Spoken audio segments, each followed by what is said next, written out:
Hi! మనందరికీ ఎంతో ఇష్టమైన నారింజ గురించి తెలుసుకుందాం. నారింజలో విటమిన్లు, లవణాలు ఎక్కువ ఉండడం వల్ల దీనికి ప్రపంచంలో ఎంతో గిరాకీ ఉంది. విటమిన్ ఏ, బి, సి ఎక్కువ ఉంటాయి. 6 ఔన్సుల నారింజ రసం తాగితే మనిషికి ఆ రోజుకి కావలసిన సి విటమిన్ లభిస్తుంది.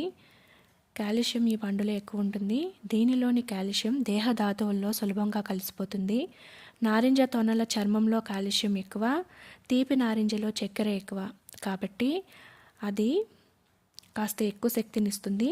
సూర్యరశ్మిలో పండినప్పుడు నారింజలోని పిండి పదార్థాలు చక్కెరగా మారుతాయి కాబట్టి నారింజ సులభంగా జీర్ణమవుతుంది. జ్వరాలతో బాధపడినప్పుడు జీర్ణశక్తి తగ్గుతుంది కదా, అలాంటప్పుడు నారింజ వాడితే అజీర్ణ వ్యాధి తగ్గుతుంది. ఆహార నాళాల్లో విషక్రిములు చేరకుండా నారింజ వాటిని చంపేస్తూ ఉంటుంది. నారింజలో బీటా కెరటిన్ అనే యాంటీ ఆక్సిడెంట్లు ఉంటుంది. ఇది శరీరంలోని కణజాలాన్ని ఆరోగ్యంగా ఉంచుతుంది.